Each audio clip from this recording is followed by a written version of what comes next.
Contessa Sanguinaria o la Contessa Dracula, questi i soprannomi dati ad Erzsébet Báthory, un'assassina a cui la cronaca e la narrativa hanno attribuito centinaia di vittime. Ma che cosa c'è di vero nella leggenda oscura che circonda il suo nome? E se le incriminazioni fossero state solo una montatura all'interno di più ampie strategie di potere?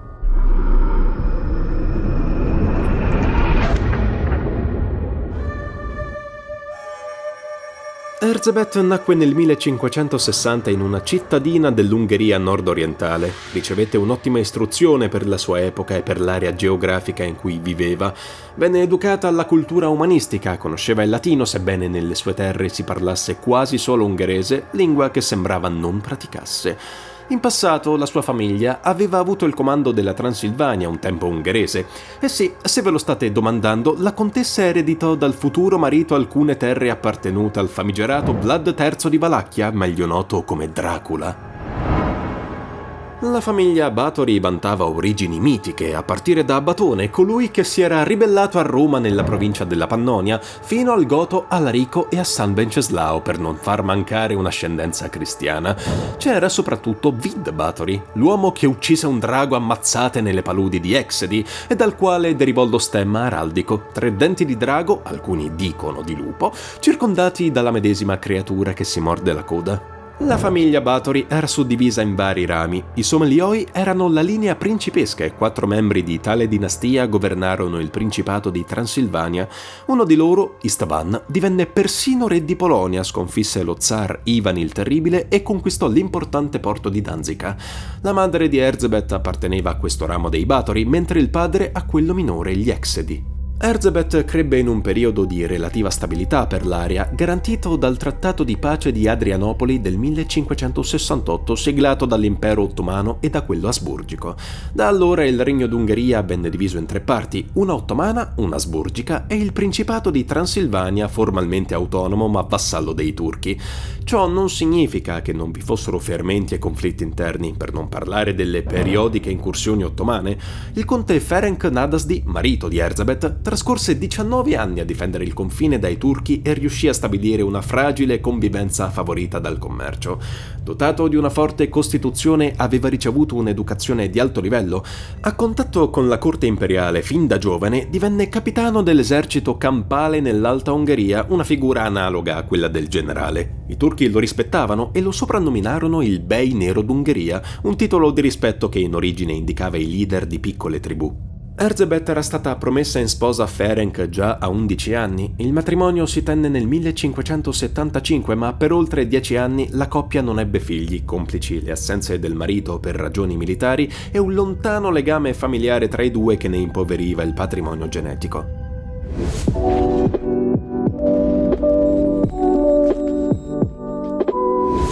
Forse fu l'infertilità a spingere la donna ad interessarsi ai filtri magici e alle piante mediche. Il risultato fu che la coppia ebbe 4 figli, tra cui Pal, il principale erede. Ferenc morì per malattia nel 1604 e allora Erzsébet assunse tutte le responsabilità amministrative dei possedimenti. Il marito era a conoscenza delle torture che la moglie infliggeva a serve e contadini e disapprovava. Quando però morì e a corte giunse la misteriosa figura di Anna d'Arbulia, le uccisioni divennero più frequenti e soprattutto malvagie. Avvicinata con probabilità da Darvulia alle arti oscure, Erzsébet conservava una piccola scatola con uno specchio incastonato che impiegava per compiere incantesimi. La contessa era solita spostarsi da una proprietà all'altra e fin da bambina frequentava gli ambienti viennesi. La sua corte era però situata al castello di Čačtice.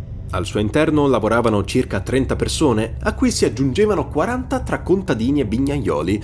Il castello era circondato da cittadine mercantili e da poli creativi, tra cui Trencin, fortezza in origine costruita da Marco Aurelio. Anche il vicino feudo di Bitča era molto animato. Lì il conte palatino Gheorghi Turzo ospitava feste di nozze sfarzose in un castello costruito in stile rinascimentale dal milanese Giovanni Kilian. I nobili stessi inviavano le loro figlie alla corte di Erzsébet e la contessa era imparentata, benché alla lontana, con alcune delle sue vittime.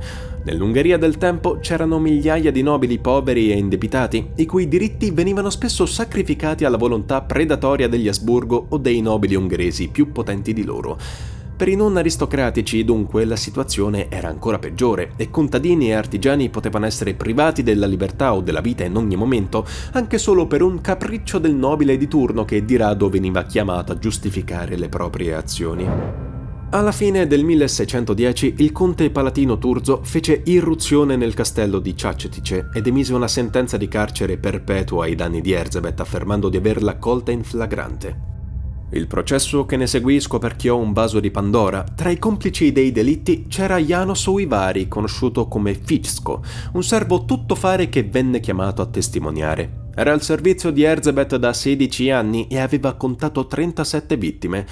Dall'interrogatorio emerse una struttura ben oliata, con donne adulte che trovavano giovani da mandare al macello.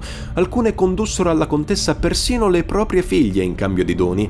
Torturate e legate alle braccia, venivano picchiate a sangue fino alla morte. Erzsebet si avvaleva di diverse torturatrici che impiegavano aste di ferro bollenti e altri strumenti, in genere per martoriare i genitali. La contessa assisteva o prendeva parte alle torture. Era solita pungere le ragazze con un ago sulle braccia o sotto le unghie. Alcune venivano obbligate a fare lavori di cucito in completa nudità, altre furono massacrate durante il travaglio del parto, altre ancora erano lasciate seminude a congelare in pieno inverno. Erzsebet non interrompeva i delitti nemmeno a Vienna. Si racconta che quando la contessa si trovava nella sua residenza del centro, le urla che provenivano dal palazzo fossero talmente forti che i monaci di un vicino monastero, in segno di protesta, lanciavano ciotole d'argilla contro le mura. Erzsebet non si fermava nemmeno da malata. Quando non poteva muoversi dal letto, si faceva portare le vittime a pochi centimetri e ne mangiava brandelli di carne.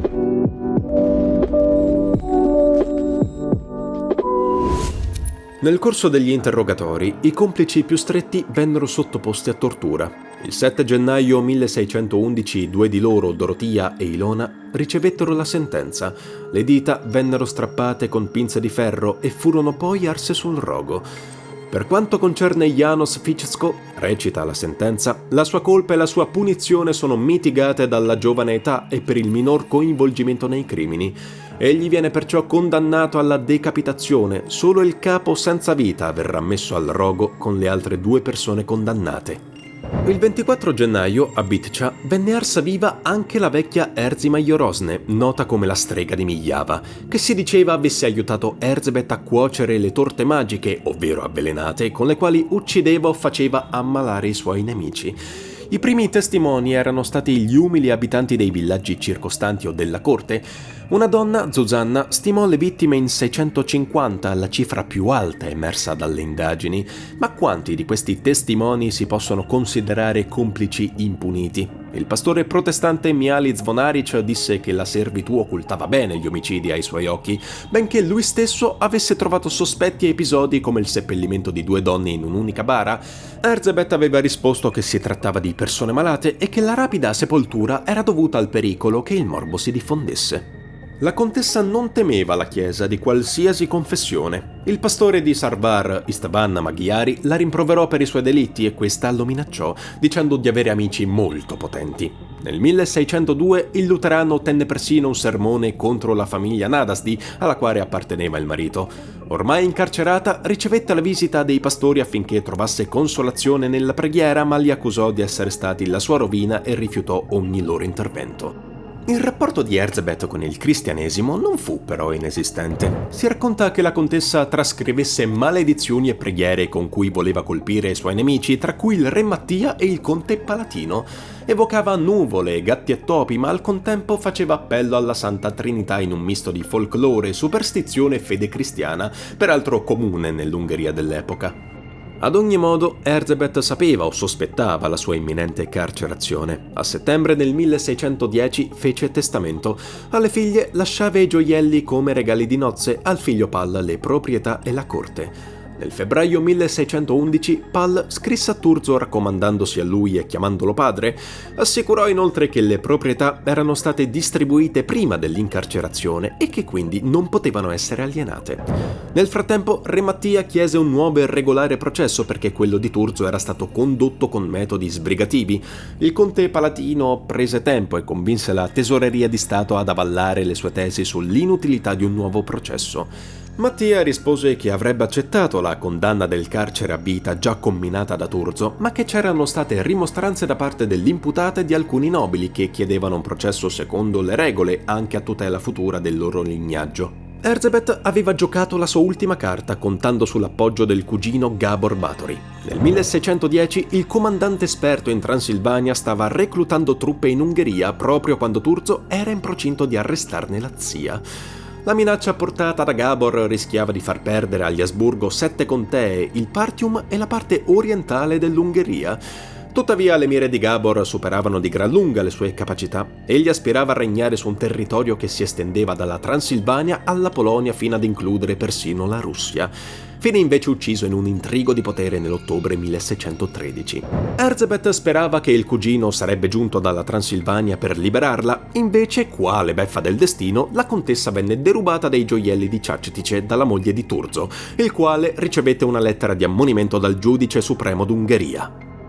Dopo 3 anni e mezzo di prigionia, Erzsébet morì nell'agosto del 1614. Venne seppellita nella chiesa protestante di Čačetice, di cui era benefattrice, ma nel 1938, quando venne aperta la cripta, non c'era traccia della sua tomba.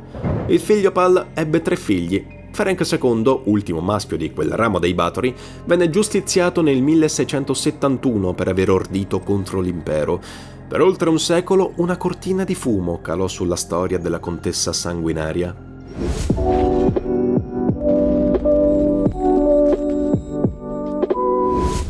Nell'Ottocento la figura di Erzsébet Báthori tornò alla ribalta. Già nel 1729 il padre gesuita László Turokzy aveva raccontato che la contessa era solita a fare bagni nel sangue, ma l'informazione, destinata ad avere grande successo nell'immaginario collettivo, apparteneva a una tradizione posticcia. Un'altra notizia è che alla morte dell'oscura Darvulia la strega di Myjava avesse preso il suo posto, suggerendo alla contessa di passare al sangue nobile per non invecchiare. L'ipotesi più convincente, tuttavia, mi sembra quella termale. Sì, perché le acque e i fanghi caldi di Piestani, oggi in Slovacchia, erano sfruttati già dal XV secolo e risulta che Báthori li frequentasse. Il segreto della sua lunga giovinezza risiedeva forse in questa pratica destinata a un grande successo in area austro-ungarica. Tra 800 e 900 venne raccolto sempre più materiale processuale. Vere, per esempio, erano le testimonianze della seconda tranche di interrogatori, in cui era emerso che le carni di alcune giovani fossero state servite a tavola all'insaputa dei commensali. In parallelo il nobile tutore della famiglia Turzo, Miklós Istvánffy, scrisse in una lettera che le testimonianze dei serbi della contessa erano soltanto chiacchiere e dicerie, ma la sua voce restò isolata. Lo storico ungherese Dez Soreksa infine affermò che se la storia di Erzsébet fosse stata conosciuta prima, oggi parleremo di báthorismo e non di sadismo.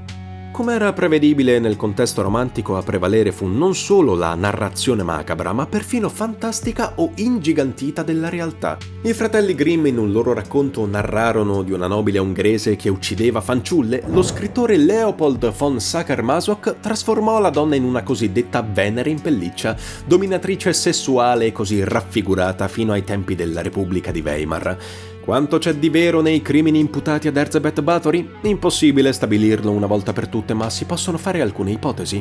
È certo che la contessa scambiava cataplasmi curativi e veleni con le mogli dei nobili confinanti, prendeva parte alle punizioni e, secondo l'ipotesi proposta dallo storico Tony Thorne, forse svolgeva esperimenti che oggi definiremmo medici. Riguardo alle sue credenze, Erzsébet non era più superstiziosa di altri uomini o donne della sua epoca e del suo ceto. Ricordo che la donna nacque sotto il regno dell'imperatore Rodolfo II, un noto alchimista e cabalista, al quale si sostituì il fratello l'arciduca Mattia, sostenuto proprio da Gheorghi Turzo. Forse è proprio questo il punto. I Báthori erano tra i più ricchi proprietari terrieri del regno ed Erzsébet disponeva di maggiori proprietà rispetto al conte palatino. Rimasta vedova, era questione di tempo prima che un rivale decidesse di espropriarla delle sue terre. Un nobile ci aveva già provato e in una lettera minatoria la contessa aveva chiuso con parole emblematiche: «In me troverai un uomo». Consapevole che le accuse a una nobildonna fossero difficili da portare avanti, Turzo dichiarò di averla colta in flagrante, forse perché all'epoca era ritenuto responsabile di omicidio soltanto l'esecutore materiale, non anche il mandante. Il conte palatino non le diede scampo. Merita infine un cenno l'interpretazione di Bathory compiuta dalla scrittrice e artista surrealista Valentine Penrose, che nel 1962 dedicò una monografia alla contessa. Il testo di Penrose è l'epigono della letteratura romantica e poi tardo-vittoriana sulla femme fatale e sulla donna mortifera, ma la sua è una visione romanzata pur basandosi su alcuni documenti storici. Da un punto di vista simbolico, mi sembra azzardato anche accostarla all'archetipo della femme fatale. Elizabeth Bathory, così come è stata tramandata la sua vita, non è Salomè, assurge al contrario a una delle personalità più misogine della storia. Penrose mescola fonti storiche e letterarie fino a confonderle. Un indizio per individuare una fonte letteraria è la ricchezza di dettagli di un episodio su cui in genere le cronache o le corrispondenze epistolari tacciono. La scrittrice racconta che Bathory venne murata viva, ma non fu lasciata a morire di fame o di stenti, come sembra fare intendere, tanto che visse per anni in prigionia. Penrose fornisce anche i dettagli delle esecuzioni dei complici che in realtà non si conoscono. Parla di umori della folla, sentimenti di odio e di paura, tutti elementi costruiti di fantasia. L'autrice compie anche letture psicologiche di Bathory, forse per creare empatia con il lettore, ma la realtà è molto più confusa e priva di risposte chiare. Non conosciamo nemmeno per certo se le sentenze vennero eseguite, non sappiamo se siano reali gli omicidi imputati alla contessa, né se questi fossero in linea o meno con le uccisioni di servi che di norma coinvolgevano le corti. Manca, infine, una distinzione tra magia nera e stregoneria naturale nel suo complesso. In alcune pagine di Penrose sembra che la violenza di Bathory, peraltro rivolta soltanto alle donne, possa essere giustificata con il fatto che si ispirasse a un'antica spiritualità pagana. Una lettura un poco ingenua che trova forza più nella sua componente letteraria. Ciò che è certo è che Elizabeth Bathory è diventata il simbolo di una violenza inaudita verso il genere femminile. Una donna dalla psiche impenetrabile, erede di una famiglia di guerrieri di cui lei fu espressione pur senza aver mai calcato i campi di battaglia. Una contessa sanguinaria intorno alla quale si è tanto speculato, forse persino ingiustamente.